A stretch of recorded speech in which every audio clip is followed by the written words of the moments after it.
Hi guys, it's Team Obhrai here, and we are once again going in depth with Deepak. Thank you, Priti. Hello? You're not going to say hello? You're not Hello. going to say hello? Yes, you yes, can say yes, hello in yes. many languages. I Why are you am. not saying hello now? Hello, everyone. Bonjour. Hello, everyone. Namaste, everybody. What? That's it? I thought you boasted a lot, and you said that All you could speak a right. lot. You could say hello. Okay, Jumbo, and Kemcho, good evening, and in French, bonjour. Okay, we are here, and we're doing this new segment, and it's a chance to get to ask Deepak questions. And I'm going to start off with this segment by addressing everybody's concern. Like everyone else, I'm a Canadian. I'm a mother. I am. You hear all the stories that's happening, and so what I would really like to know, Mr. Deepak or Dad, how are we? How do you guys keep? How does the government keep us safe from terrorism? How will you, in particular, keep us safe from terrorism? Thank you, Preeti. A very good question, considering the fact that today terrorism is right in the forefront of Canadians' minds. There are two answers to your question. The first one, of course, is international, and the second one is domestic. Let's talk about international. Terrorism came to this country in September 11th, attacks of the Twin Towers in USA. That brought terrorism to our continent. After that attack, we, with the Foreign Affairs Committee, went out over the world to figure out why and why did this thing happen. And we found out the best way answer from the Foreign Affairs Committee was to be engaged with the Muslim community, to be engaged to ensure that they were part of the Canadian solution and not a problem.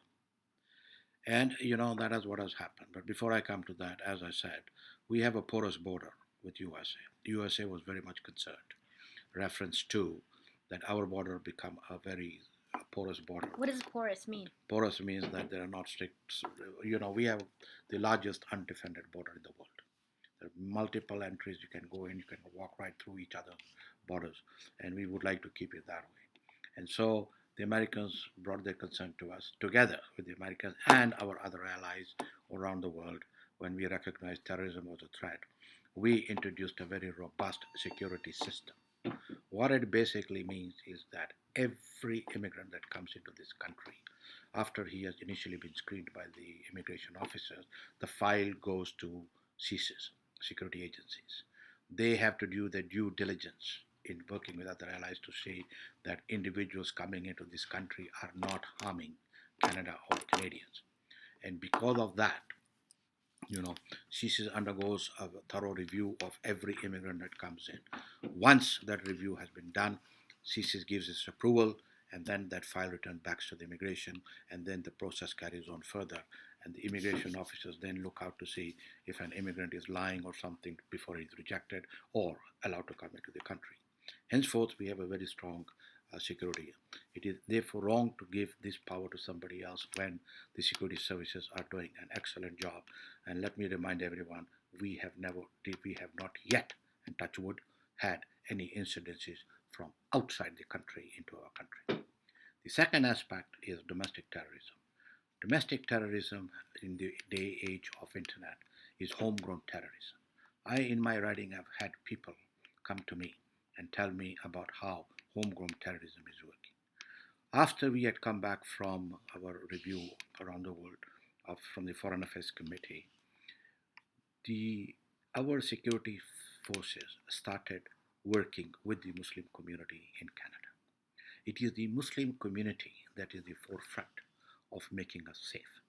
They have told us, and they continue working with CSIS to say where there is homegrown terrorism, who's getting radicalization, so we can very quickly move in and stop that from happening.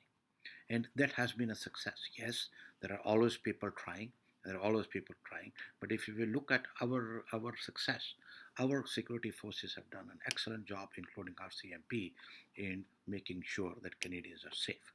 So I want to assure you that both of these ways ensure we Canadians are safe. And let me tell you this much, that our security services have become so efficient that I just came back when I was in Indonesia, where they have a school to train other forces around the world to fight terrorism. Who is working there? Canadian and Australian police officers training others to fight terrorism. So I want to assure most Canadians that currently the systems that are in place are making sure that we are safe. Okay, but one area that we must ensure that our security services and our police forces have adequate resources. We cannot, for the sake of our own security, reduce or in any way curtail their activities to make us safe. Therefore, one of the key elements in my government would be to provide adequate resources to the border security forces as well as RCMP. Border security forces must also ensure our borders are safe. They are not tax collectors. Okay? That job should be a secondary job. Primary job should be to ensure our borders are safe. Therefore, I want to assure you that and all Canadians, that the current systems are there, and we will continue improving the current system. When you try to put this blame and you change the focus on immigrants coming in, it is wrong. It is a misplaced priority out there, because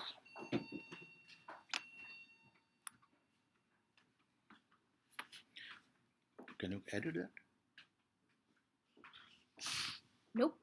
Keep going. All right. So, as I was saying, that the country remains safe.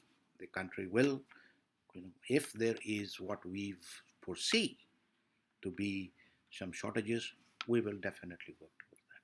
But I want to make one thing very clear. This pointing fingers at immigrants by saying Canadian values and something is not the issue. Right? Most Canadians come into this country because they like our identity. And what is our identity? Our identity is freedom, compassion, to be diverse. These make us as a Canadian. And as a Canadian, we cannot dilute our values if few people want to harm us and change that. That is not, the issue.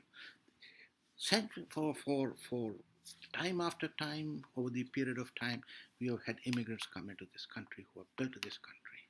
Therefore, it is important to have a good immigration policy, but it is important to ensure Canadians are safe, and that is why we talk about international and domestic terrorism. Wow. Okay, I did not know that CSIS actually, or not CSIS, but our security agencies actually secure or screen pre a time. Okay, well, that's it for us. Actually, sorry, it's not it for us. I have asked my dad to tell the story of when he was at the African National Conference and the kind of responses that he would give when certain countries would come and ask for, let's say, a handout. Pretty, thank you. As Parliamentary Secretary for Foreign Affairs, I've been traveling around the world representing Canada, and I've come from Africa, so Africa was on my table, which means that I attend one of the most major meetings, which is the African Union meetings, that is held twice a year, once in Addis Ababa, another across the continent. And this time, unfortunately, it was being held in Libya, where it was still under Gaddafi. And so I had to go to Libya, to Sirte, where he lived. And as is normal, we do have bilateral meetings with the host country. And in this case, I had a bilateral meeting with the Libyan officials, foreign minister. Guess what? As we were talking, he went on to tell me that we in Canada, and as we're asking too many questions when we give them the money, and that other countries, which I won't name but you can understand, do not ask these questions, and they give them a free hand, the money. And my response to him was very clear. Sir, our money is Canadian taxpayers' money. We are accountable to Canadian taxpayers how their money is spent. They would like to see their money spent on values, on the identity they believe in. Therefore, I said, we will not, I repeat, not give you a blank check. That was the end of the conversation. Did you end up giving the money or no? Definitely. Huh. He was not, Colonel Gaddafi and his human rights record and everything was not at all a recipient of Canadian taxpayers' money. Well, there you have it. If you go to Instagram, send us a video of your questions, preferably in French. If you do it in French, we will respond, or by we, Mr. Obhrai, will respond in French. It's a great way to help him learn it. Email us your questions through the newsletter at depackage.com or send it to teamobhrai@gmail.com. See you guys next week.